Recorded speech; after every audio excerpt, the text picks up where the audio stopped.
Ho, ho, ho, we made this.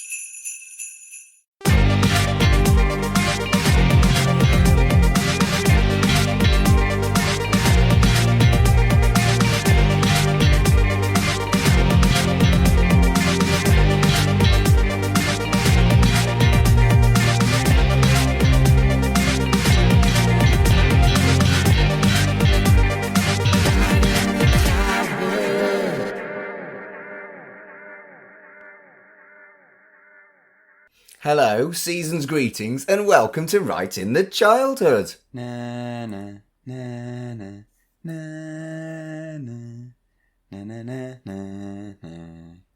na na na na na na. This is the podcast about children's television, right here on the We Made This Podcast Network. And from the lovely, definitely not tone-deaf musical rendition of that theme. I did have to change it, and I purposely had to do it bad so we didn't get copyright by Fox and or Disney. Oh, that's true. See, you know. We're looking at Home Alone. It's because it's Christmas, Fraser. He's Fraser and I'm Mark. 'Tis the season.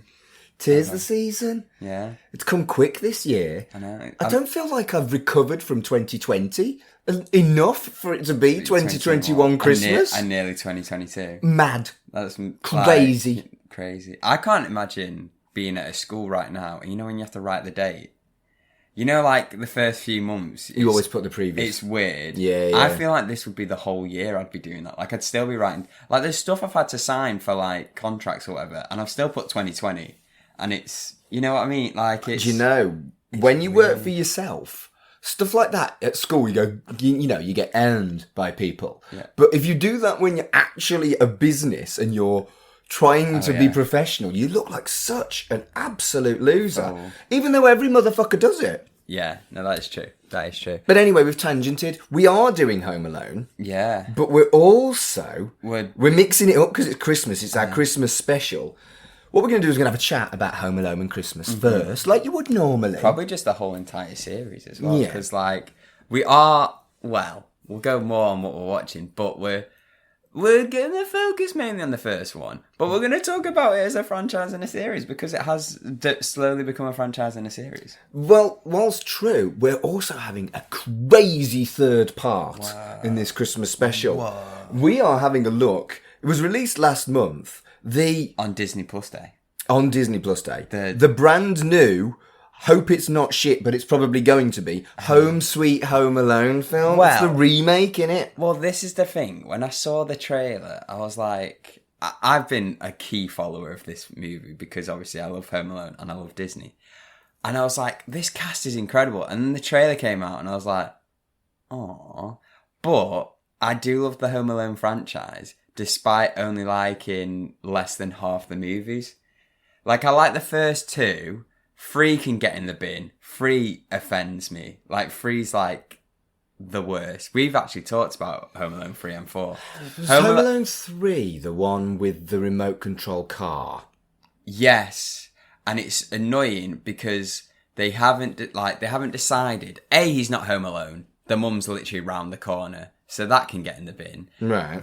And they haven't decided if the goons who are like robbing the place are smart or dumb because they're like this secret spy agency, but then they're absolutely not like dopes in this. Like, and the thing that works about like the goons in every other one is that they are dopey. Like that's the whole thing. 4's alright. There's a 5th one that I've not seen. It's called Home Alone Holiday Heist, but that's finally become available on Disney Plus. So at one point I will watch it and probably despise it. So I'm a bit like, I'm okay. Like Home Sweet Home Alone, I feel more confident for because we've had, 3 terrible ones. Well, 2 definitely terrible ones. 1 potentially also terrible. By the look of it, it looks as bad as the other 2. So I feel like this is going to be a buffer, and that maybe we'll have a good free. Like half will be good and half will be bad. So, you know what annoys me as well? Right, I'm on this. Oh, here we go. You carry on, dear. Home Alone 3 has a better IMDb rating than Home Alone 2. That is outrageous. What? That makes no sense. It did when we watched Home Alone 3 and 4. Yeah, so we did look at these... Shocking sequels, wasn't it? Yeah, I did. Yeah. We did like a series of YouTube reviews that... I can't even remember if they're still up. hopefully I'll be able to find them and put them up for you as like extra content or whatever. But yeah, so we did review it, and it is bloody awful. Yeah. But we kind of expected it to be bloody awful. Whereas I guess for Home Sweet Home Alone, I was gently optimistic. Well, that's the thing. The cast looks incredible in it. I would go for it, but you can all just go on IMDb and sit But like all the people in it are great comedians or like great actors, so I am very optimistic for it. You know, like, and the kid. Like, I think the most important part is the kid acting in it, and he was really good in Jojo Rabbit. So I'm like, okay, getting behind it. You know. So the thing is, the reviews haven't been wretched, but they haven't been great. Yeah. And in a way, I wish I hadn't looked at the reviews, because that might colour my view. Oh, I haven't looked at reviews. No, sorry. No. Did I ruin it? No, not really. Yeah. I imagine it's one of them where people are pleasantly surprised because the trailer did get very negative reaction. Right. But I lapped it up, so I feel like I'm going to lap this up. I was indifferent to the trailer. Again, it didn't look great, but it didn't look awful. Yeah. The problem is, Home Alone is great. Home Alone 2 is a good sequel. Home Alone 3 and 4 are bloody awful. Bone Alone is quite possibly the worst film I've seen in my life. But that's not an official thing. No, it's not. Bone Alone... Because then we'd include Gnome Alone and all those. There is Home Alone... Holiday Heist, which neither of us have seen. No, and that like neither. Well, you can see it, but I'm not going to. I also as well the thing not that this is a negative against the movie. I really couldn't tell if it was a girl or a boy they've gone for. And I was like, oh, maybe they've gone for a gender spin on it, and that'd be interesting.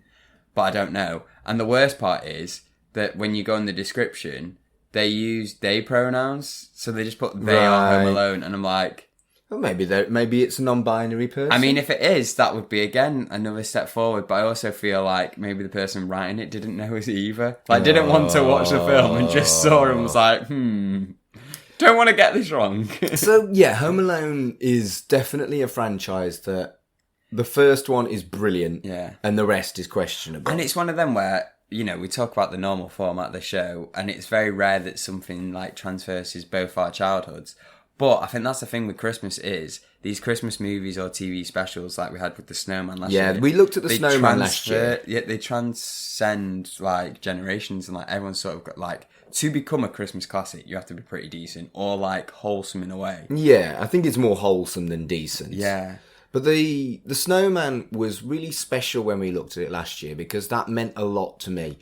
Home Alone, I like. I don't love it like I love The Snowman. It's so weird to me because Home Alone is literally... I think because I grew up with it and it already existed. This is the thing with some classics. For them to be a classic, they sort of already exist before you are there. But that's not the case with The Snowman. But I'm always... For me. Yeah, I'm always so jealous of the fact that like with The Snowman and Home Alone... maybe I'm not jealous about it, but the fact that you lived through them... not existing and then existing. Yeah, so... Do you know what I mean? It's pretty crazy that happens. I'm pretty sure Home Alone's like 91 or something, or 1990. So the Snowman was 80s, whereas Home Alone was a little bit later than that. Wait, I'm going to guess. It was 1990. It was 1990. Hoorah!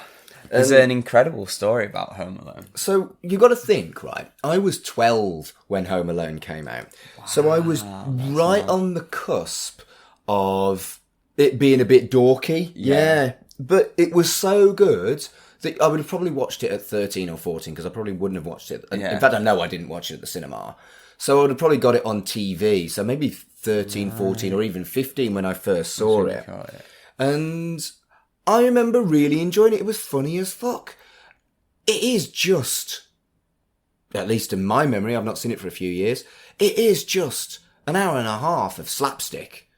But I'm alright with an hour and a half of slapstick. I think there's also, like, there's a lot of family stuff in there as well that's really cute. Like, again, it's a really good one to watch with the family. Like, I always like watching it, well, with my family, all my friends. I will watch it, the first one, and the second one as well, multiple times, sometimes around Christmas. Just because, you know, a lot of people, it's their fave. But it's also really good watching it with my mum, because obviously there's the... Kevin and his mum's relationship's really cute, even though she does forget him. Kevin! Yeah, I think... I'm probably going to end up looking at this with a more modern eye than I ever have done. In as much as I don't know how I'm going to cope with the borderline abusive, shitty behaviour of the parents. And you're going to hate me doing that, but I'm going to do it anyway. No, I think it'd be alright, because I think there's a lot of that where you look and you go, oh no, that is bad. And I think part of it is the point that they have mistreated this child for a bit. And then when they sort of... It's that thing of... This seems horrible. But you know when a kid's playing with something and you take that toy... Like, they're not playing with the toy anymore, but you take it away. It's like taking something for granted. They've been taking Kevin for granted. And then when they come back and go... Like, when they realise they've left him home alone, then the realisation kicks in. Like, there's sometimes when someone... like, point something out to you, or you realise something, you take, like, a back step and go, oh, actually, like, this has been oh, that is quite bad. Oh, I feel like it's going to be a lot more 90s than I ever remember it being, because I've not seen quintessential 90s. I've not seen it for maybe about 6 or 8 years. That's mad, that. No, even when we watched Home Alone 3 and Home Alone 4, I didn't rewatch Home Alone. Yeah. It's like, you didn't have it as like a palate cleanser. No, I didn't. I didn't really... You didn't watch something... Oh no, I'll put the other one. Like, if I was to ever watch the animated Grinch, I'd have to watch the Jim Carrey one afterwards, just to be like, oh, I need to get that out of my system. Not that I know... You prefer the Jim Carrey Grinch to the animated Grinch? Yeah, the new one. What? The new one. The one with Benedict Cumberbatch in. Okay. Yeah. Okay. Wait, you've watched the Benedict Cumberbatch one? No, I don't want to watch any of the live-action Grinch. I just the cartoon. The Benedict Cumberbatch one's animated. It's the new one done by the Minions people. Oh, I didn't even know that existed. So that's what I mean. I was like, if I was to watch that, I'd need to watch that or the OG Grinch too. The OG Grinch is fun. Cleanse it. I just said OG, but... Yeah, there you go. Bleh. Rubbing off on you. But the thing about Home Alone is... It's a film I've liked. It's a film I've seen a lot of times, but it isn't a film that I utterly love like The Snowman. Whereas I think the last time we did a Christmas episode, that was flipped, and you felt like that about The Snowman, right? Yeah, well, The Snowman I watched like quite a bit. It felt like something we watched at school a lot, and it felt very schooly. I guess it probably was, to be fair. So the thing about The Snowman is, like I said last year, it was always something I watched with my mum. Mm-hmm. And I lost my mum earlier this year. Yeah. She died, and not that you just not that I just lost her in a shop. Like I didn't leave her home alone. I've lost her in Asda. I didn't leave her home alone. If anyone's seen it, yeah. So I don't know if I'll ever watch The Snowman again, and that's kind of sad. I don't know. Yeah, maybe I'll watch it with my brother or something. Yeah. Do you have anything like that? Like that you think is that focused on experience with a family or a person? And is it Home Alone? Well, that's the thing. I think with Home Alone, it started off obviously with a family, but then it has transversed onto friends because obviously other people have enjoyed it as well. And yeah, I guess there's nothing... I'm trying to think on the top of my head that's specifically like me and my family, because a lot of it had to change because I move about. I've had to watch these things. There's stuff that reminds me of my family. This is very weird tangent, but I'm a Celebrity's always on every year, and that's something I always watch with my family. Yeah. So when I watch that stuff, it does remind me of my family, and I think just Christmas as a whole reminds me of family time because I mean, apart from this year, no matter where I was in the world, I would always spend Christmas at home. Right. This year I'm having to do a delayed Christmas, but but it's for a great opportunity. Yeah, and it does. I think the whole aspect of Christmas. So watching Christmas movies, sometimes if I'm feeling homesick, I will watch like a Christmas movie. It has to be either November or December time. It can't exactly like in January. If I'm feeling homesick, I probably won't stick on Home Alone. But yeah, close around the time. Like when I was working in London last year, like I was working at the Lapland there. I would, whenever I watch a Christmas movie, I'd feel more connected to home, and then I'd be like more excited to go home for Christmas. Would you say that Home Alone is your favourite Christmas movie? For the sake of this podcast and this particular recording right now, yes. But it's hard for me because I probably would say Home Alone is, but then mine's always changing because there's just so many I love. Like the aforementioned Grinch. Yeah, I mean, for me, do you like that? I think do you like Elf as well? I think my non-controversial choice is The Snowman, if it counts as a movie. Yeah. my controversial choice, and we're not going to discuss this, is Die Hard. Because I that's do fair. watch Die Hard at Christmas, and it's Yeah. kind of Christmassy, but it's not Christmassy. But is it Christmassy? Maybe it's Christmassy. Yeah. Is it a Christmas film? No one knows if it's a Christmas film. It depends on Oh, whether if or not you you're like Die I Hard, was if you gonna think it's a say, Christmas if film. you're gonna do that, I'll have Spider-Verse as my favourite Christmas movie. Has it got Christmas in it? It has. Okay. Spider-Man releases a Christmas album. Came Oh, he out in does. December. Oh, Yeah, that's- Spidey Bells, Spidey That's Bells. slightly...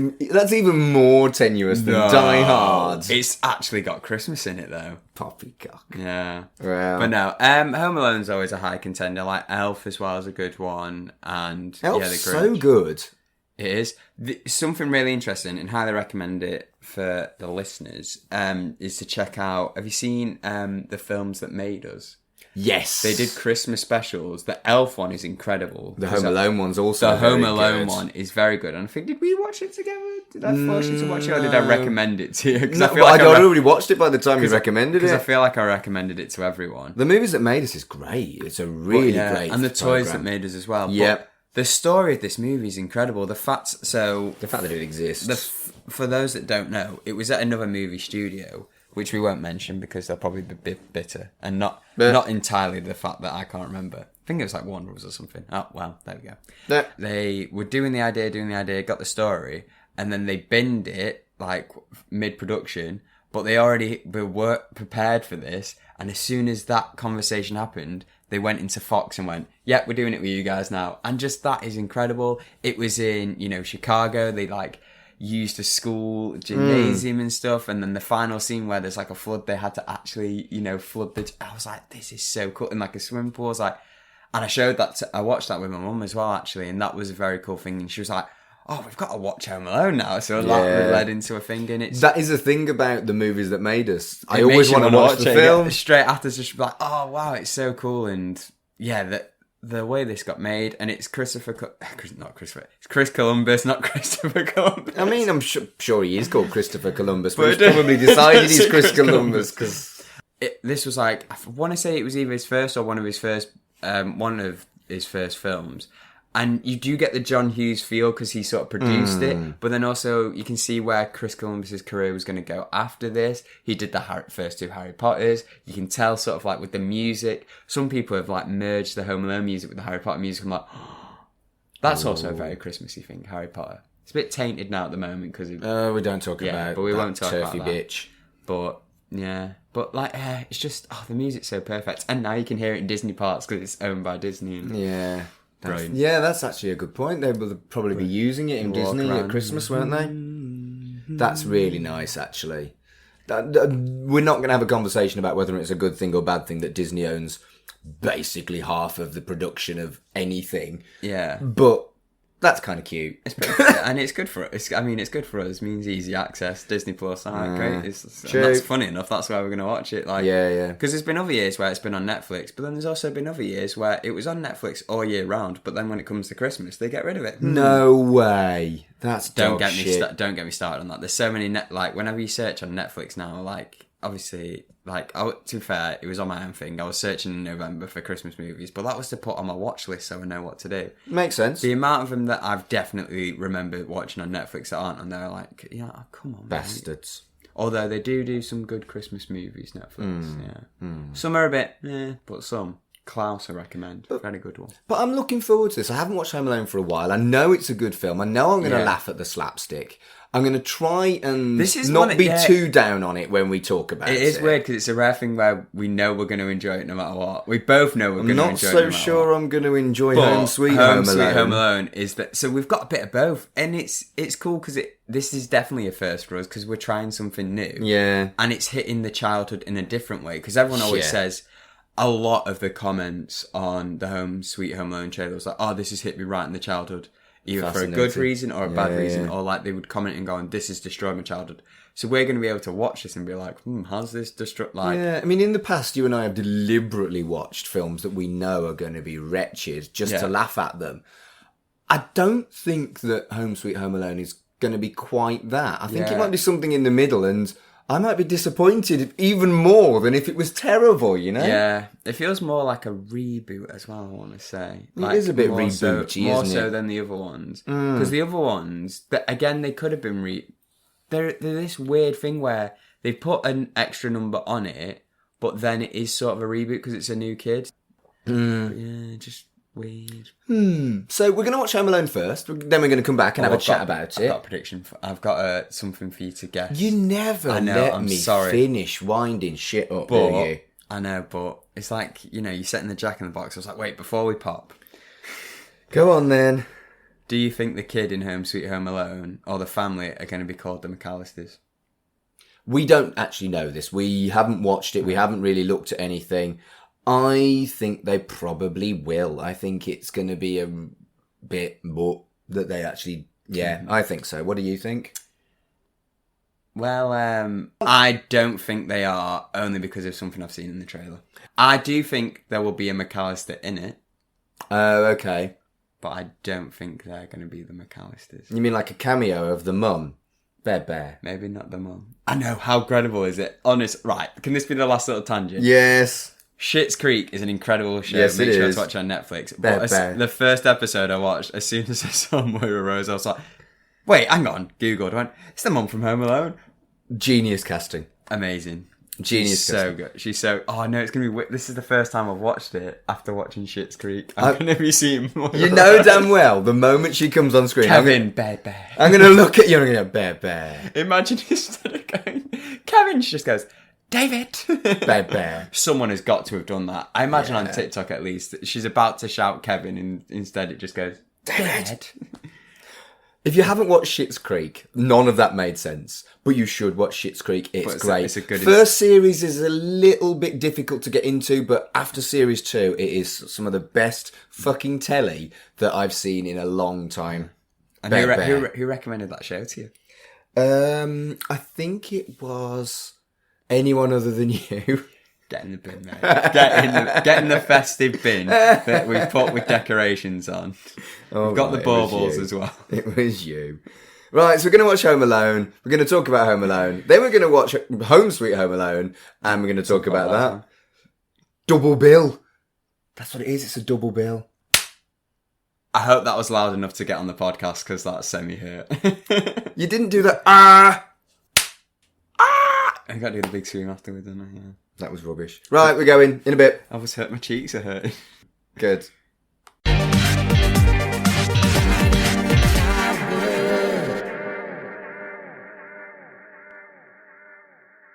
Do do do do do do do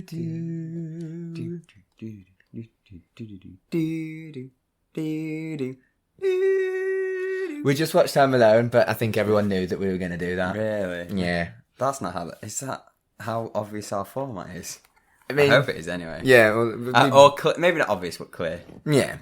But yeah, we just had a trip to Chicago. In 1990. And it was, it was a good trip. A good little nostalgia trip. And we started with the music because I do feel that it is worth saying that the John Williams soundtrack is just iconic. I did a big fist pump because you asked me who does the music and I went, I'm pretty sure it's John Williams. And then not like 5 seconds later, it said music by John Williams. And I went, yes. Yeah, you did. That is fair. I did say, yes, John Williams. I mean, John Williams.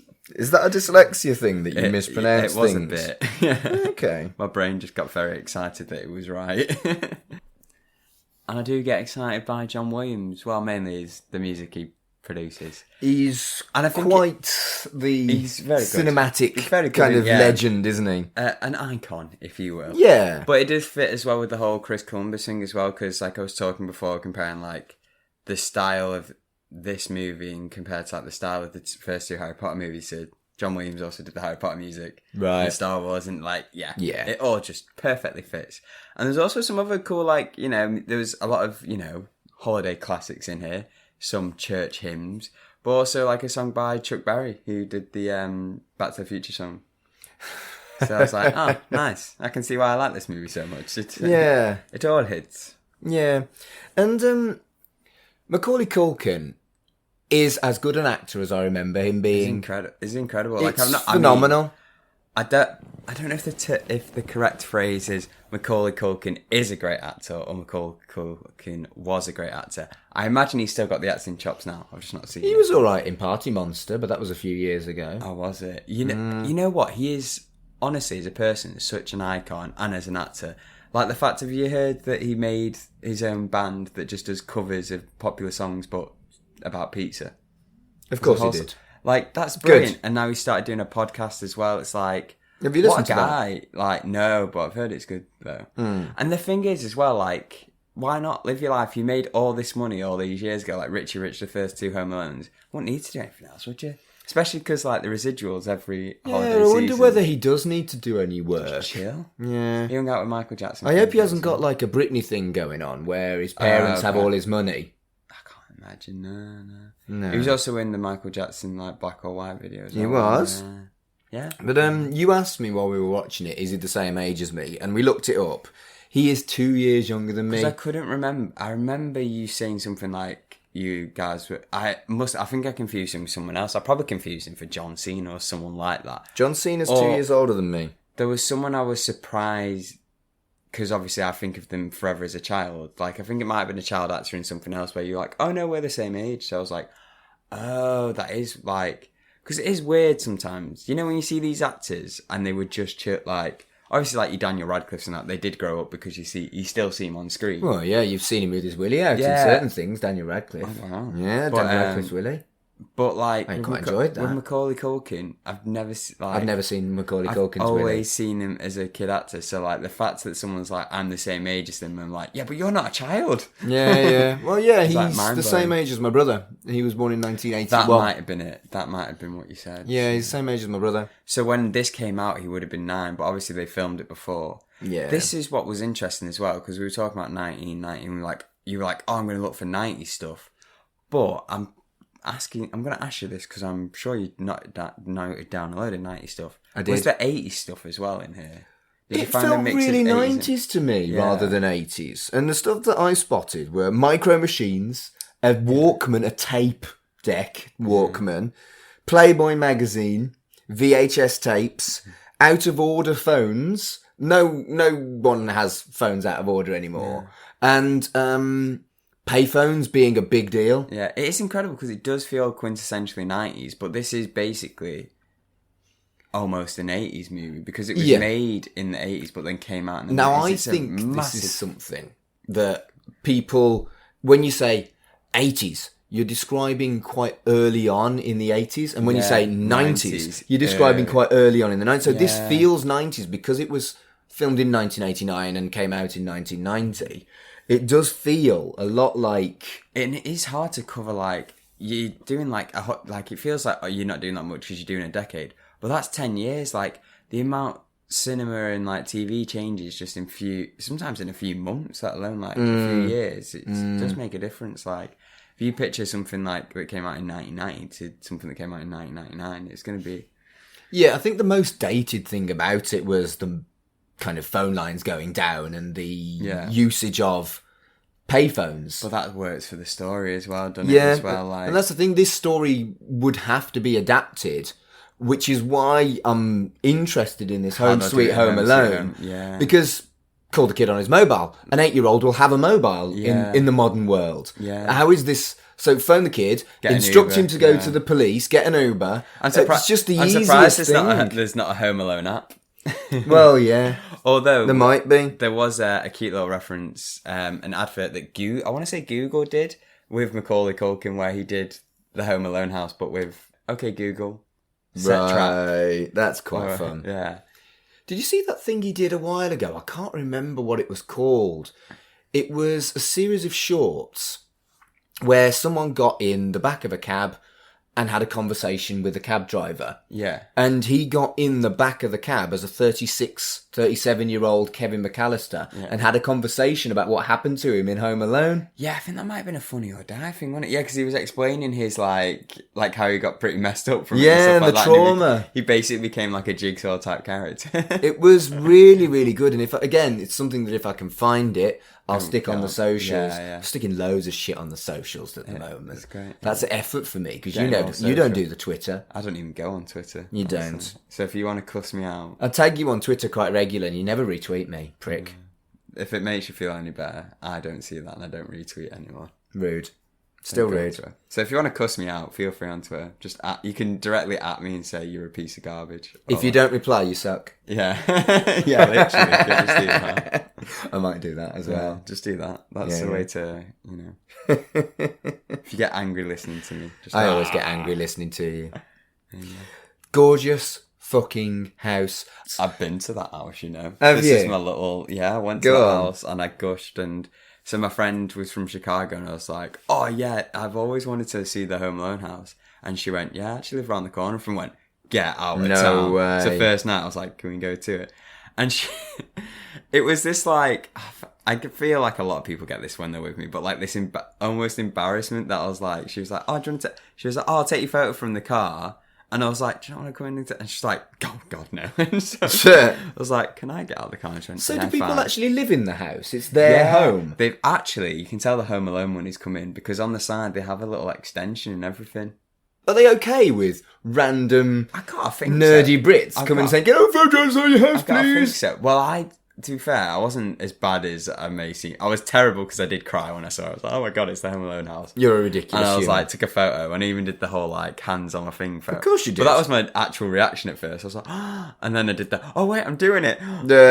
I think with them, like I've done it with the Barry Allen house. I think it's the Barry White house, but I prefer to see Barry White's house than Barry Allen's Barry house, I think. Allen from the CW, like. But the thing is, I'm literally just taking a photo and then I'm gone. Like I don't knock on the door or anything or do No, that. that'd be so fucking creepy. That'd be way too much. How can I see the interior?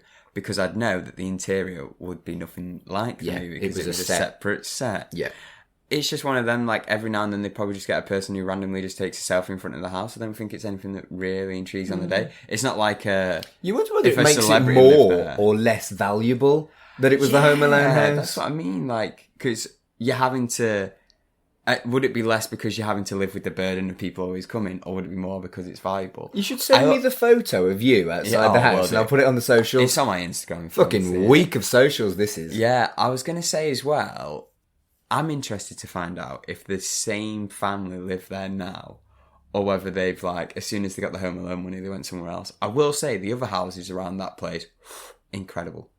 And some of the... Expensivo. Yeah, and then around the areas as well, there's, like, other movies, like The High School that was inspired Mean Girls and stuff like that. And it was, yeah, Ferris Bueller's Day Off School. I was like... But then it was... What was actually used for the film wasn't as much, but it was cool. Gigantic house. I've said it 100 times. Yeah. The amount of space they have 3 floors and a basement. Yeah. And Got attic and basement. it's mad, and it's completely different. Underutilised the basement, I feel. Yeah. The attic's very good, but like... It's a completely different culture to us. We have these pokey little houses that cost us £1 million, and they have these gigantic things that cost them tuppence. I know. And it will always be slightly incongruous to me when I see the way American property works. You get these people living in poverty, in inverted commas, that have a much bigger flat than me, and I don't really consider myself to be living in poverty. I'm not rich, but I've got a small 1-bedroom flat, which is enough for me. Yeah. Whereas that would be considered poverty for an American TV show or film. I do think as well, there's the thing of like, this house is in the suburbs, so the suburbs is sort of like, it's true. very difficult to get to, like, but a lot of it is in the suburbs, so I guess it'd be one of them, like, if you are living in the city, then it would be more expensive, and like that's when the 1-bedroom flats do come around. And I guess it'd be like if you were living... Mind you, I guess we have like Alderley Edge, but that's where rich people are. But I guess it could also be like Sandbach or something random. I'm trying to think of like random places. Well, we live in Manchester, so you are comparing like places like Sandbach to like outside the city of so like New York, perhaps. With your London, if you lived in like Essex or something, it's like you live in like they live in Chicago, but they live in this like suburbs. But again, it is also that thing of like their mum and dad probably also did have well-paid jobs. And how were you with the actor? I can't remember her name. The actor who plays the mum. Rewatching it, having seen Schitt's Creek. It was fine. Like I struggled. It was so weird because really there were struggled. two separate characters to me in my head. But the mum was a bit like Moira in some ways. At the start, at least, she was a bit like Moira in a kind of almost aloof, distance from her kids kind of way. But she became much more. Well, she became mumsy as the film more went on. in the later seasons. So, like, if you watch Moira from season 1, she's very distant. True. So she does have a very similar journey in the two does things. feel I didn't like think that. about that until you mentioned it, but yeah, she had a very similar. She didn't say bebe. No. I think the thing is as well, it does help that they have different. I know this is a very weird thing to pick up on, but different hair. Like, because I think Moira's whole thing is like her hair and the icon, but like the ginger hair just made me think Moira Rose wouldn't wear that. Yeah. And yeah she's brilliant in it. And I think it's just because it's recent, the little hug the two of them have where he does the little smile after she says sorry and they do the hug. I'm like, yeah, it was lovely. It melts the heart. So I want to very briefly touch on two things that are so fucking cliche to talk about. Gigantic man stunt double. Yes, it happens. Boring. We all know that there was a huge man in the fucking this sled. Is the thing. It's so weird because he's the same size as Macaulay Culkin. He's the in same height.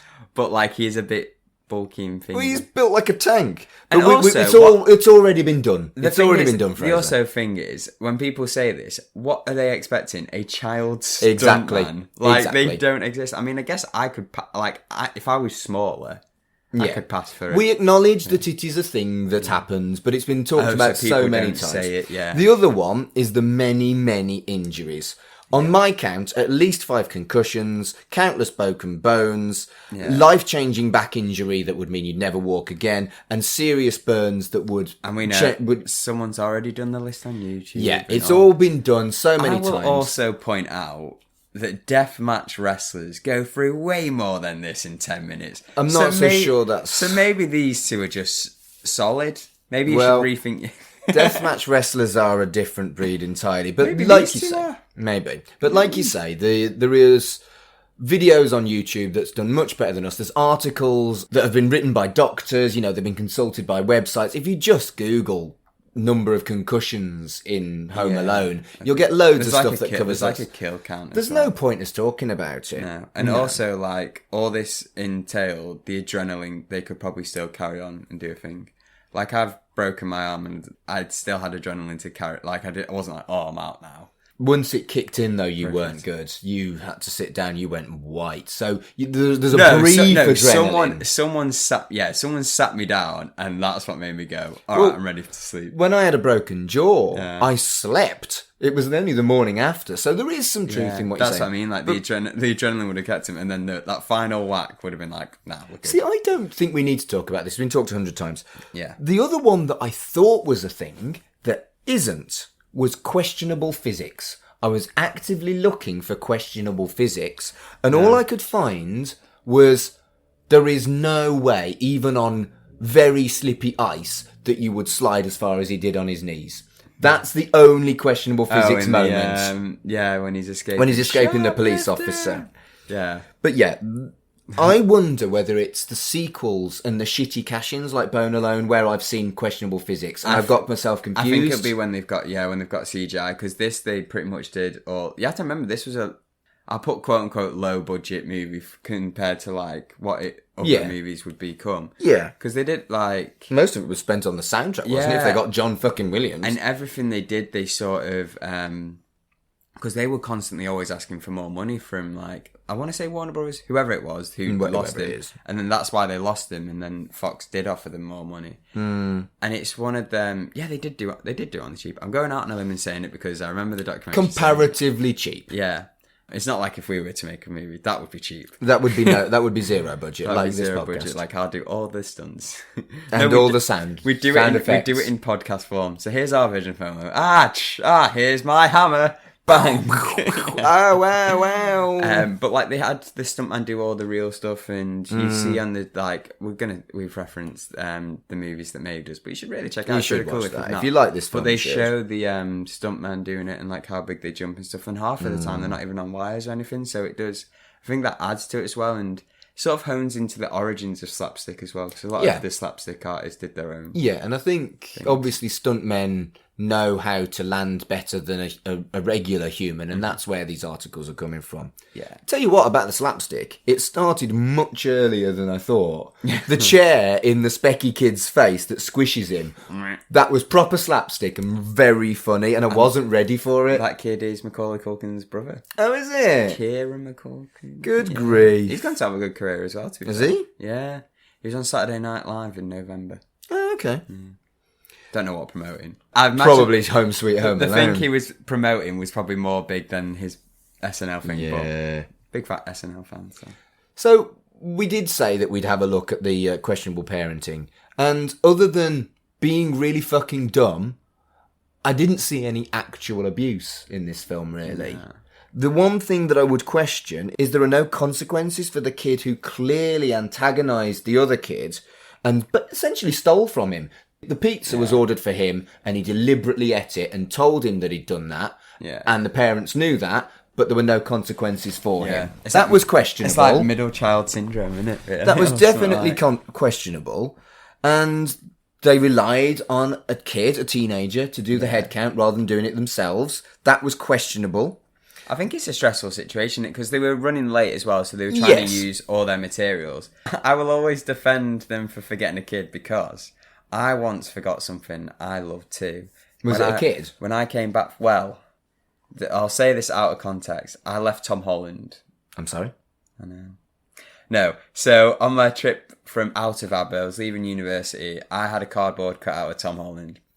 I left Tom Holland in ABBA when I came home. You forgot Tom Holland? No, but I have been reunited since, and I did recreate the scene from Home Alone when I saw him. I was like, you did. He was like, I'm sorry, and then he smiled, and then we hugged, and then the music played. Good, I'm glad. The The only other one was that, should you really be letting a teenager have a cap gun? I don't know. I'm a little bit sensitive to American stuff and guns. But I was expecting much worse and borderline abuse stuff. A lot of people have BB guns, though, don't they? Even in the UK. Maybe. Which is, but also, guns in America even now. Crazy. It was funny because I was like, right, I'm ready for Mark's questionable things, so I'm going to look out for some questionable stuff to sort of like get on the same team here. And the There other was very little, really. Like I was like, oh, maybe the police are going to be questionable, and then I remembered police. Yeah, they're always questionable, really. True that. But these actually weren't. I think obviously there has to be an element of bad parenting for the thing film to actually work. happen, yeah. But it didn't feel like there was anything that we saw. No. I mean, Uncle Knobhead was Uncle a massive dickhead. Uncle Frank can but get he in the wasn't bin. He can get abusive in to the the bin. kids that I noticed, really. He was just an annoying one. Yeah, he was just dick. Everyone knows an Uncle Frank, though, to be fair. Yeah, true. Uncle Knobhead. Uncle Knobhead. So we've got Harry and Marv here. We do. We have talked about them and their many concussions. At the beginning, when when the candy cane hits the fan. I'm trying to think of a Christmas term. Shit. No, but what's Mr. Hanky. When Mr. Hanky hits the fan, Right. I stopped us for a second and said, right, pay attention to the pain that Harry and Marv deal, because I'm going to propose a would you rather. Oh, really? Who would you rather be in this situation? Okay. And of course, I'm Kevin, so you can't Uno reverse this on me. Oh, I do have to... No, I'm No, only answering this if you're playing I'm too. Kevin. No. So who would you rather be, Harry or Marv? I don't want to be either of them. No, I'll be the mom. No, but like in this situation, like what pain do you think you could deal with more? Remind me who got what. So, Marv, so he had a lot of feet stuff, like he's put his foot in the nail, which always cringes me out. Had a spider on his face, got an eye into the face. He, when he got the BB gun, Shot in the face. He got in the face rather than the testicle. That's quite a lot. There's more, I think, that happens to him. Oh, obviously, both of them get the paint cans on, so you're going to have to deal with the paint can. Harry got shot in the testicle, as He did. we've done. Did a lot of falls down the stairs, burnt his hand, so you've got a permanent N marked. Be okay with you, though, because... My name's Mark. Just be Mark, yeah. just in case anyone forgot. Okay. Burnt his lovely hair, so that would... It was more the possibly third-degree burns on the top of his head. Yeah. So you'd have to deal with Honestly, it's the burns that freak me out. So however much more happens to either of them, I don't want to be burned, so it would have to be. It would have to be the other guy. You'd be Harry. I'd be Harry. So you're getting your hair burnt, mate? Oh, I'm being evil. No, you're the other one. I'm Kevin. You're the other one, you're getting your hair burnt. I'm Kevin. Thanks for that. I thoroughly didn't enjoy it. Could be worse, though. Could actually have burnt you. True. Another thing I thought about was this film couldn't have been British because the first flight they got back from Paris got them to the States. And she then had to travel around the States looking for flights and etc. Even if you landed in the most northern... you lived in London and you landed in Edinburgh, it would only take a day to get you back. Yeah, you'd have to the train, And also, the flight back from Paris would be half an hour. But let's say it was Australia. Then it'd be... Even then, once you got back to the UK, you could be home in 18 hours. The trains in Britain are better than the ones in America. Edinburgh to London's probably only 4 or 5 hours. If you get one of them pendolinos. Yeah. I do like the trains in America, but they aren't the same as the UK. Because the UK ones, it's changing. But it is seen as like, an everyday sort of thing. Like you can catch the train. Whereas there, it's a cheaper alternative to a plane, but it's still quite expensive. And it's like, it does take a lot of your day. It's very expensive in this country. It's very nice though. It's very, like they do go all bougie with it. Now, I will say, this would be worse if it was COVID. Could you imagine? She'd have to quarantine every time. Every time she landed. He's been home alone for 28 days because... Wow. Well, it's now the summer. Wow. Mind you, social distancing, he would have had to... Those burns away. Yeah, well... I've just missed him because he's 6 feet. So, this film was longer than I remember. I think everyone really... remembers Home Alone as the last 15 or 20 minutes where... Apart from saddos like me, who know the movie back to front. So essentially, he preps the house, he batters the robbers, and then his mum turns up. And that's how people remember Home Alone. There's actually an hour and a quarter before that. I will say that this is a very similar situation that happened to us last year, but Uno reverse. Whereas when we were watching The Snowman... You remembered all the beginning bit, and I only remember Bowie. The "We're walking in the air." Like that's all I remember from it. But I think that's comparable because that's iconic. The "We're walking in the air" thing, and the same here. The fight with the robbers is iconic. I will always say as well. I think this is every movie. You remember a certain piece of it, and then there's other parts like, "Oh, I watched Elf the other day with my mum. And I quote. Don't remember all this bit. And I was like, Mum, we've watched this 1,000 times. But like, I think I'm a saddo who does repeatedly watch stuff and will remember it and be like, particularly Christmas especially when it foreshadows stuff, because there's a lot of foreshadowing in this where I'm like, oh, that's clever. Like, they get rid of the passport early on. They find loads of different ways to answer the questions. But what about this? But what about that? It was like, we've already thought about it. That's why Back to the Future is my favourite film. Yeah. But I will also say, one film I used to say was my favourite film was The Titanic. Because as a kid, I used to watch it all the time. But Titanic, the only part I actually remember and kind of like is when it starts sinking. That doesn't happen for like 2.5 hours. Yeah, man. It's a long 3 hours that movie is. But I think that's just movies in general. It's like you remember an iconic bit, but I remember every last piece of this. So I do feel like going back to the injuries we were talking about, you just give up.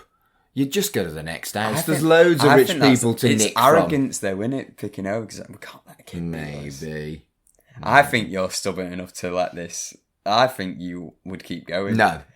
Honestly, how stubborn you are. The Pope says you. You are the most stubborn person I know. Yeah. Oh no, I'm not saying I won't. I'd carry on. Right. Okay. I was like, I'm at least getting £2 from this. Getting something to porn. Also, at the end, they call themselves the Wet Bandits. Yeah, they've been calling it the whole time. And I'm like, they did that at the beginning. I'm like, that's a bit of a fetish. That gets worse in the second one. Sticky Bandits. That's why they didn't do a third one. Talking about the second one, Donald Trump is in the second one. He is, yeah. So is Piers Morgan. Piers Morgan isn't that evil, just Donald Trump. It was also a joke. It's the pigeon lady. Piers Morgan isn't actually. Oh, he does look like Piers. She does look like Piers Morgan. You're right. But no, do you remember when there was some controversy that Canadians cut Trump out of the second one, and the reason after all this, censorship, Donald Trump, blah, blah, blah. No, it was an inevitability because they needed to truncate it for live broadcast. Yeah. It's not been cut from Netflix, it's still there. It's not been cut from anywhere other than once in Canada, so it fitted in a time slot for television. And there was all this huge controversy over it, and it's like, no, just idiot Trump supporters being idiot Trump supporters. That's the last good thing Trump did, was help someone. Wow. That's probably the only time he's ever helped someone. That wasn't. He got paid to do a shitty little acting job that I think they actually probably regret now. Macaulay Culkin said that he's quite in favour of it being cut because he doesn't like Trump. I think did he stay in the Trump Hotel? Is that why he was there? I think it was. Maybe. But, I mean, it made sense at the time. Like Trump was a big New York businessman and probably still a dick then, but So for me, the theme of this film that I never really thought about until we rewatched it was that it's very much a case of how important family is and how you don't know what you've got till it's gone. And particularly the old man story at the end, because I really loved. Comparison, yeah. I felt like the trope of the weird old man probably started around here. I think it works perfectly, doesn't it? Because it's so... I feel like there was when I was growing up anyway, and I feel like it comes from an older generation anyway, of like that thing of, there was someone in the neighbourhood, but like everyone always spread gossip. There's always a neighbourhood gossip about different people. And I feel like it was an older generation because it was started mainly by parents that were saying like this person or this person. Do you know what I mean? Like, and I can see why there'd be this rumour about him, and no, he's actually just a lovely old man. Yeah, and there is the trope of the weird old man that comes good. It happens a lot in 90s stuff, actually. Oh, yeah. Yeah, but the story at the end where he got to see his family, it's so hard. It made me a little bit weepy, and I'll tell you why. Ever since I lost my mum, whenever anyone tells me that they're estranged from their family, their parents, I'm like, you don't know how long you've got to reconcile. Yeah, just if there is even a tiny little doubt in your heart that you would like to reconcile to see your parents before they die, do it, because you do not know how long you've got. My mum was only 72, and it was unexpected. It just, one day she died. And that story... and people and their families not talking, it bothers me so much more now. And especially when it's over like an argument or something, or like, that like... Yeah. Like, because clearly at this point he was over whatever they were arguing about. He was just scared that they weren't going to reply. And I'm like, no. And it's that thing of, I think a lot of the stuff, like, advice I only give to anyone whenever someone offers me advice is always based off movies and TV shows, which is why I always have to preference it. But I don't have real life experience. I'm just getting this off film and TVs. That's not true. You have lots of life experience. But a lot of the advice I give is always based on film and TVs. But Kevin's thing here is like, he's like, I'm afraid he won't talk to me. And it's like, and Kevin points out, well, at the moment he's not talking to you. What's the point of worrying? Like, if you'll find out. Yeah. Like, if you can or can't. And that's actually incredibly good advice. You're either going to be in the same place you are, or you could potentially be in a good one. Like, nothing major is going to change, only for the better. What I really like about that scene in the church is that the two of them give each other good advice. Yeah. And sometimes you will get the right advice from the strangest source. Exactly. These two polar opposites in age and reputation in the local community, etc., etc., etc. They take time out to talk to each other, think about each other's situation, and give each other incredibly good advice. And I think that scene is probably one of the most important, but also one of the most forgotten scenes in the whole. Unless you're a sado like me. Well, true. I feel like everything you need to just preference.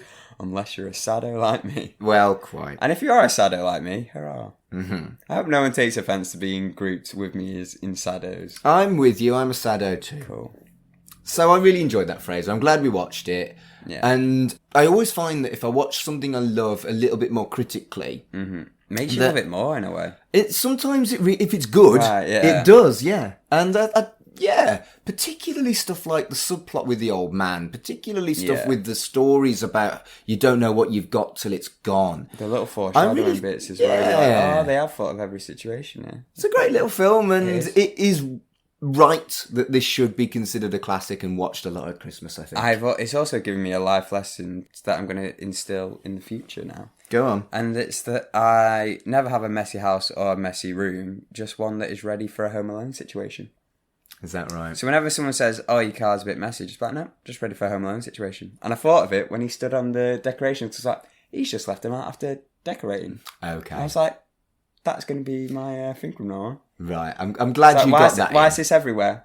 I'm glad you got that in after I was super serious about dead moms. Ready for a Home Alone situation. Yeah, I'm glad you got that in. Good. Yeah, got to keep it balanced. Should we watch the shit new one now? It might not be shit, though. It might not be shit. I'm quite, I hope it's not. I'm quite optimistic for it because they've done this thing what you want with new ones, whether it's going to be a sequel or a reboot. We don't actually know. We'll tell you. I think it might be a bit of both, in a weird way. Like, it is technically a new one, but it's so far in the future that, like, it can be new. They are going with something new, which I don't tell me then. They're going with something new, but also something the same. Like, from the trailer, you're like, okay, they're saying the same lines. But seeing the two, like, goons... I'm assuming it's going to be more techie than... Yeah, well, that was what 4 was, but 4 went a bit too techie, so it'd be interesting to see how it goes. But the two goons apparently don't want, like... Judging by the trailer, we'll find out for sure.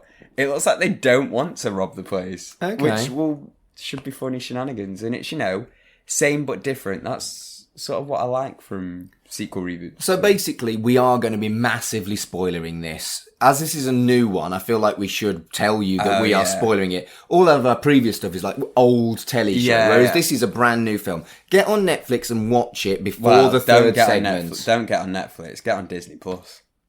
Oh, fucking whatever. Watch the film before you listen to the third part of this episode, because we are going to spoiler it. Yeah. And that being said, are you ready, Fraser? Yeah, you probably if you want to pause us or if you want to stop it. I mean, if you stop now, thanks for listening so far. Yeah, you don't. If you don't want to watch it, you don't have to listen to the third part. Thanks for listening. Right, we're going to watch that. See you in a bit. Yeah.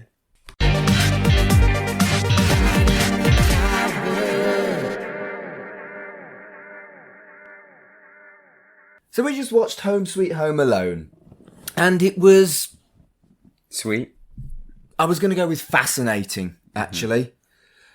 Genuinely fascinating. As reboots, remakes, whatever... Sequel, innit? It is a sequel. Yeah. It is a sequel because... Spoilers, by the way. Yeah, we've already said spoilers.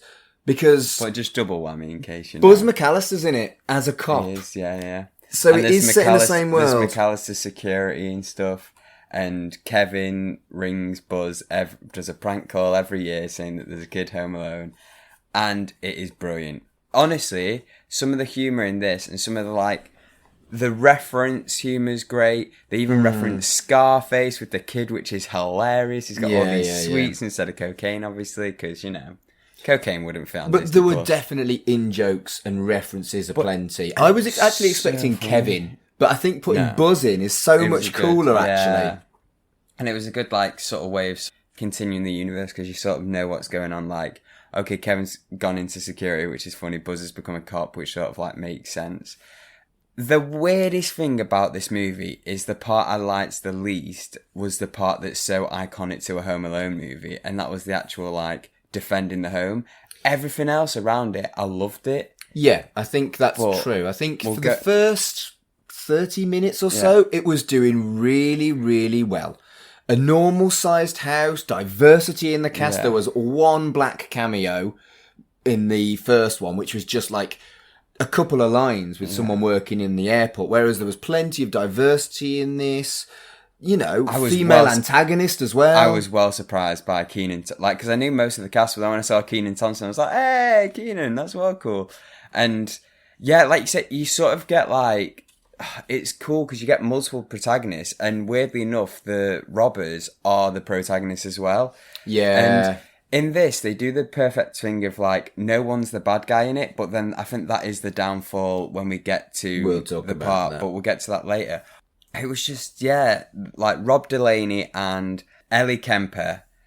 I was going to call her by her two characters on The Office or Unbreakable Kimmy Schmidt. Right, Very funny though, her character is called Pam in this, and Pam's obviously the receptionist in The Office who gets replaced by Ellie Kemper's character. I was just like, oh, listen, I don't know if that's a nod or not, but it might be because they were really good with the nods. But they're the robbers, but they're also like a protagonist in a way, and they're actually not trying to rob the house for stuff. There's this very valuable thing. It's a clever idea, yeah, but I really think it ruins the film. But let me explain the idea, and then we'll. I don't think it ruins the film. I think it ruins that section of the film. Perhaps. So they're like broke. They almost go for like, if you've seen the film Fun with Dick and Jane, it's a Jim Carrey movie. It's very. I'm not talking to. I know you've not seen it. Obviously, I'm talking to the listeners. The listeners who've watched it. Which include me, because obviously I'll listen back to this and go, I know Dick and Jane. Okay. But anyway, they go for that kind of vibe where it's like, they need to rob to make money. Like, the money to save the house. But the thing is, they're not robbing, because they think the kid has stolen this very valuable doll from their open house. Yeah. And it's like, oh, okay, so they're doing a fun little twist where, like, they see them, like, they're not going for bad intentions. And then the kid... This is amazing. The kid mishears what they're saying, and they want to sell. Like, they say they want to sell this child to these old people for $200,000, and he thinks it's him. And they do this great thing that runs through the entire movie. If they show you into the like person's brain, so how they see the scene, and how the kid misunderstands. They do it a lot with the kid because they do it for that. They see like he sees them two as evil people. But then also the big thing of like the police coming, obviously it's, Buzz is the police, and it's like, why doesn't he just go to the police? But then they show him thinking like the police would lock up his mum for leaving him home alone. Yeah. And it's a very good narrative device that they use to explain stuff over. And I'm just like, that's brilliant, because they've done what the original did, where they've set all these things to sort of answer the questions of, oh, but what about this? Oh, but what about that? And they've done it perfectly. Like, there isn't a landline. They didn't leave a mobile for the 8-year-old, and the device that they have doesn't have a way of communicating. It's like, okay, so they've set everything up that all the questions needed. It does feel like a clever modernisation with, stuff like not knowing the neighbours is a modern thing. Exactly. The fear of the police is a more modern thing. Mm-hmm. It's a more sophisticated story in a lot of ways. And it also explains the ineptitude of the inverted commas robbers by them not being robbers. I also liked as well, we talked about it when we were watching it, the family dynamic isn't everybody hates this kid Max, who's playing the Kevin role here, but the fact that like it's just overcrowding and he personally doesn't like it. And I was like, I was saying to you, it was like, not the word realistic, because that's a horrible thing to say, but it's more relatable and sort of like, okay, that's more... Again, I think it's more modern. It's a horror that he's experiencing because he's struggling with almost an anxiety of having too many people in his home, which isn't really done very well in the first one, looking at how well it's done here. Yeah. It's more he's a grumpy little shit in the first one, whereas in this one it's affecting him. It's learned the lessons from the original, which is really good. You can understand his horror. Everyone's been in a situation that kind of makes them cringe into themselves, which isn't how they do it in the original. Or go into your BMW and watch some Looney Tunes. Yeah, there's some pretty shitty product placement in this. But there was shitty product placement in the first one. Yeah, and to be fair, they could have been really bad with it, and he could have been watching a Disney thing, but he was watching like Looney Tunes like it was, Yeah, that was an odd choice. But it was because he was watching them set traps, so it was like alluding to what's going to come. Like, okay, that's very smart. And of course, he rested his head on a Star Wars pillow because, Fox, Disney, let's get it going. Yeah, quite. So the baddies aren't really a baddie. You get the motivation other than, I'm a sinister robber who wants to rob all these houses, which again is a modern thing, but I actually think that is to the detriment of the film to some extent. Yeah, I think it's literally, like, the film is perfect. Then you hit that thing where you also sort of cringe it, like, and that should be the best. Honestly, some of the stunts and like the actual booby traps, but you can't say booby traps because booby has been censored. Yeah, there's some fun jokes. Which is funny. That part is like the hardest part to watch because you do sympathise with the robbers, and it makes it even like you'll laugh at something and go, "Oh no," but I feel really bad for them. And I think that's the part like you don't want to. I know this sounds horrible, but you don't want to feel for the people going for it. When you see Marv and Harry go for it, you're like, "Yeah, you're trying to rob a kid. Like you semi-deserve this." Whereas these, it's like, no, stop, just please, just talk. And like, it's almost like you're watching a Jigsaw movie, but then even the kid's not that bad of a person as well. So, They're both... you know, the motivation of the parents that are invading the home is debt and money issues that could be solved by something that was theirs that they had believed was stolen by someone else. And... Spoiler alert, it wasn't. Yeah. I was like, oh, what? They even say we need a W, which is a very modern need. Yeah. When you're in a situation where you feel like the world is coming against you again and again. And this world is pretty fucking relentless. It isn't like what it was in the 90s. And a lot of people do kind of fixate on needing a W. Was it not relentless in the 90s as well? I don't think so, but maybe I was 12 in 1990, so maybe I don't know. What about the noughties or the tennies? I But feel like the world's always relentless. you really feel for them. They are in a really tough situation. They're socially embarrassed. They are desperate to help their kids and feed their kids and save their house. And because of that... Yeah, the thing with the houses as well is like they have... Again, going back to those sort of visions, we'll call them in a way. You know, Ellie Kemper's character sees her like the growing up and the importance of the house and sort of how that relates to the relationship of the family. And it's like, it's very touching. And again, it hits the notes of the original of like the importance of family. And I was saying, I was hoping it would do. It's the same but different. It hits all the notes of the original, but does different stuff with it and shows you different things. And I'm like, okay, yeah, you've understood the assignment and you've ticked the assignment. The only downside, literally for me, is just the whole like, oh, I do feel bad for them there. Like, don't get hurt. Like, it feels completely mean-spirited that people with good motivations are getting horribly injured. Yeah. You don't get that at all in the first film because they are undeniably baddies. Yeah. And I just don't feel it works with, in inverted commas, nice people getting beaten up, getting horribly injured. Now, we sat there and cringed every time these people that we identified with got hit. I know. But then, I didn't. You laughed and felt guilty. I just sat there and was like cringing and found it borderline uncomfortable. But the resolve at the end, when they're all there is a resolve. They finally talk, and then when they're like, oh, it's just like meant in... I liked it that we got the bit at the end, like the mending between the two, and then the two families sort of become really close friends. I liked that we got that, because otherwise it's just brutal. Yeah, it like really the bit is. before and the bit at the end, you're like, oh yeah, chef's kiss. But then the bit in the middle, you're like, oh, it really is like a shit sandwich. This was definitely a shit sandwich. We always talk about the shit sandwich, don't we? This film was definitely that. I do wonder if a 40-something and a 20-something sitting over-analysing a Christmas film for kids... Kids will not quite... I think this is for the family, though. Like, I was going to say, there's a lot of... I think this is for people who've seen the original as well, grew up with the original. And like, oh, let's give it a go. They've sort of, as the way Disney do, they never make a movie for... or anything just for kids. They always say, we make movies that kids will enjoy. And I think this hits the nail on the park again, because, like, the thing is, kids will watch this and they'll laugh at the stunts, because the narrative will go over their head. Whereas, like, some people will, like... But I also think that adults will stay for the story, because the story is good, but then they're like, oh, do I have to fast forward through this bit? I think the kids will gloss over the fact that the baddies aren't actually baddies and just enjoy stepping on Lego and falling off stuff and getting it in the face with flour and milk and stuff. I do think if the booby traps were more playful...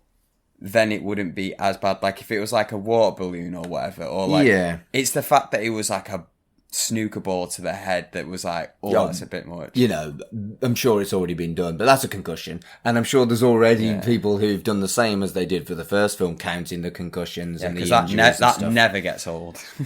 Well, the timeless classic. Yeah, exactly that. So, again, I didn't do that. I didn't count the concussions. Speaking of timeless classics, I won't talk about how you cameoed in this movie and didn't tell me. See, there we go. We'll go past it. We're past the concussions. Your one joke about the fact that I look like the Dean. Yeah. I don't. We're going over that. See? Okay, well done. All over it. And, yeah. There is almost a resolution after the kid injures people who are just trying to look after their family by he actually saves the day and catches the doll. Yeah. And, yeah. I did like that part. Yeah, I also liked that. I enjoyed all of this film other than the bit that makes it Home Alone. which It's is weird, an utterly bizarre thing to say. It's weird, isn't it? Yeah. That would be my assessment too. I do like as well, like, because I thought the reason, like, it's called Home Sweet Home Alone, and I thought, oh, they're just doing it so they don't need to put a number on it, but it can still be like, you know, a requel and like a reboot sequel. But I also think that the whole Home Sweet Home element is a big part of the movie. Like, they're trying to save their home. That obviously the home is the setting for the booby traps, but I do think the important thing is they want to save the home, and that's sort of like, you know, when they were marketing it, everyone was focusing so much on the Home Alone aspect, they didn't focus on the Home Sweet Home, and that's the core of the movie, and it's nice. It's a pretty nice home as well, pretty chilled. Yeah. Although the home that sets is for the thingy is like, okay, this is more like a Home Alone house. It's like in between. Yeah, and it's really done very well. It's homage to the original. It gives it a nice nod. Like I say, I love the Buzz cameo. Yeah. And I just don't know how they could have solved my uncomfortableness that people that weren't bad were getting beat up. I just don't know how they could have solved that. It's the minor stuff as well that they reference as well. Like the Lego, you see like France, like, oh, Eiffel Tower, funny. Like he loses a tooth, like, oh, just like that. And yeah, there's loads of different stuff. Like they even reference the terrible ones. Like she's got crazy hair, like one. Oh no, to be fair, that happens in the second one, so that is a good one. The crazy hair she gets at one point. I was going to say that happens in the third one, but it happens in the second one. So we'll say it happened in a good one. I am safe to say that the Home Alone franchise now has 3 good movies and 3 not so good movies. Bearing in mind, I've not seen Holiday Heist yet, but I don't think it's... I wouldn't go as far as good. I wouldn't watch this film again. I'd say it's good though. Like, if you had to say good or like... You know, because in this world, apparently you can only say something's good or something's bad. There's no, like, term to dictate. Something's either fresh on Rotten Tomatoes or it's rotten. I would say it is good, and I would say people should watch it, because I think despite the, like, literally small part of a movie that is a bit, like, tough to go through, I would say that, like, say you're watching... We watched Peter Pan. I enjoy that movie, but I despise the, you know, cultural, the racism and stuff like that. Bit in that. But I'm able to, like, look past that, like, either fast forward it or go through it. I would say, like, there's so many movies where, like, okay, there's a bit, 20 minutes where it's a bit bad, but the rest of the movie's okay. Whilst I would still say that is good. Whilst I agree with that, the fundamental thing about Home Alone is the home invasion defence. And the Home Alone defence thing bothered me during the whole scene. I would say it's the family and maybe to an extension like slapstick. And I'd say, before we got to the home invasion, I enjoyed the slapstick of them failing to be robbers. Like them going to the wrong house was funny. And them going like... Yes, that's true. Like some of the stuff. But I do get what you mean. Like the reason you go to a Home Alone movie is to watch the home invasion. But I will say, like, you go for that. But for this, I want to see what they do, but I've been happy with the other stuff around it. Oh no, so was I, but I think the home invasion stuff not working for me was the most important thing, so I don't recommend this film, but you do. That's okay. Yeah, I know, but that's what I was saying when I was saying, I was just categorising it for me, saying, I say now I've got 3 good Home Alone movies, in my opinion. But I also understand that, like, most people come for the, you know, the home part. So the home invasion, slapstick stuff. Yeah. But you can say, in the other movies that you consider bad, the home invasion stuff's usually quite good in that. It's the stories behind that have always got me. So for me, I think I'm just looking for the full package. Like, I want a good story and the home invasion bit. If I wanted just the good home invasion bit, I'd just watch clips on YouTube. True. Do you know what I mean? So for me, I'm like, this one's got a good story. If you just watch the home invasion on this without knowing the context of them getting beat up, funny, it would actually be really funny. Yeah. But yeah. So I think if you want to go into this movie just watching the home invasion stuff, just watch the home invasion stuff. If you want to watch a pretty good like Christmas movie, I will say we are like, it's been very rare that it feels like Christmas movies that come out now aren't always, you know. It's hard for them to stick around and be classics. I will be interested to see where this goes in the zeitgeist, because it's attached to a classic, but are people going to watch it post 2021? Do you know what I mean? I think most people will watch it once, but time will tell. Yeah, it will be interesting to see where it stands. And I will say, everyone in this cast is incredible, and I'm so glad because like when I saw the cast like announced when the movie came out, I was like, that person's funny, that person's hilarious, and they are all hilarious in it, and it's very good. The kid was good, Archie but Yates, not as good as Macaulay Culkin. I don't think he's a really good. Yeah, it was interesting as well. They went for like a British family. Yeah, which was like no real reason. It was the two actors British. Archie Yates is British, and Aisling Bea is Irish. So they've sort of gone, can you do English? And you know what? She does alright. She does a pretty good one. Like, considering I'll play you a clip and you'll be like, you'll probably give her high praise. Considering how Irish she usually is. My goodness. She does sound very English. Yeah. It works. And we're English. Exactly. It was good. And it also explained the whole thing, like, why they don't have family nearby. They've just moved and stuff. And it was good. And they went to Tokyo. They did. Very I'd far. like to go to Tokyo. Pretty cool. I would recommend it, giving it a go. I'd say give it a go once. I'd say just watch it. Well, that was what giving a go it is, isn't it? Like, we're not saying I think you should dedicate your life to this and watch it every Christmas. Right. Well, I think people will have probably watched it by now if they're listening to this. Well, some people listen through the spoilers and then will still go to watch it. Maybe. So if you're one of them, maybe. they go for it. If you're someone who's seen it, we'd love to get your opinion as well. Go to Twitter because Mark's on there and he does the Right in the Childhood thing and he'll pass on the info to me as well. Because I'm terrible at social media. You are. And you can cuss me out all you want.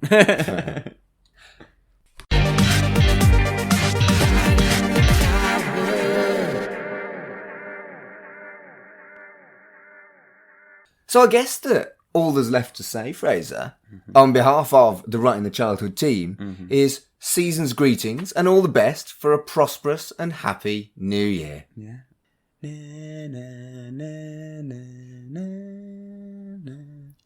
Do, do, do, do, do, do, do. Oh, he's got that John Williams, isn't he? He is. He's very good. Right in the Childhood is a podcast brought to you by the We Made This Podcast Network. You can follow the show on Twitter at RITCpod. The show's creators and hosts are Fraser Summers and Mark Adams. Follow us on Instagram at SpiderPathInsta and at MarkAdamsHC.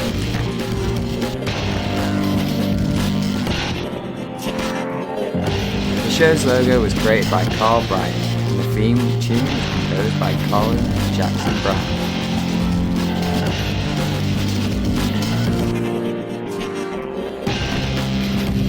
Thank you for listening, and we hope you enjoy the kick.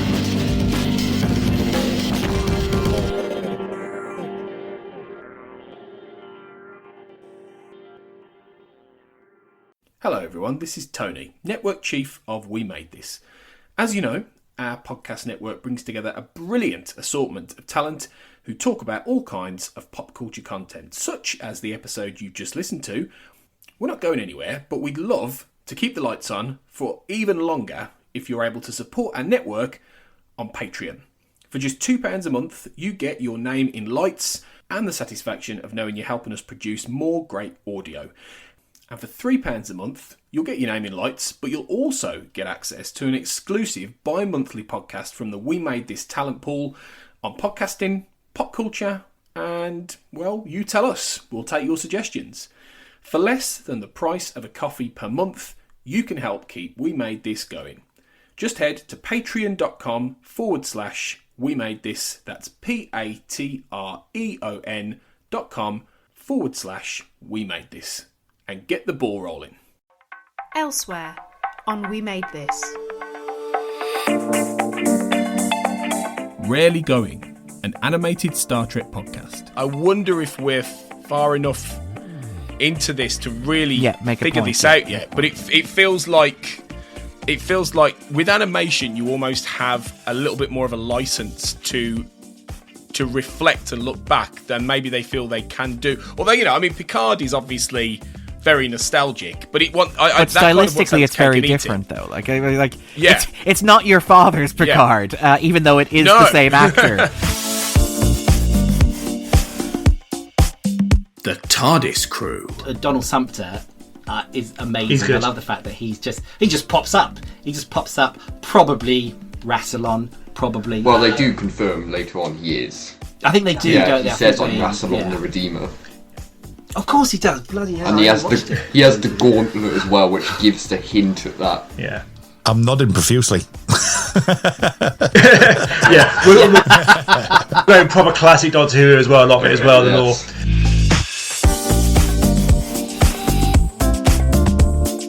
Chucky Vision. Well, everyone wanted it, but I still wasn't sure truly whether or not Devon was gay, or, well, he might also be bi, but interested in Jake in a romantic way at least.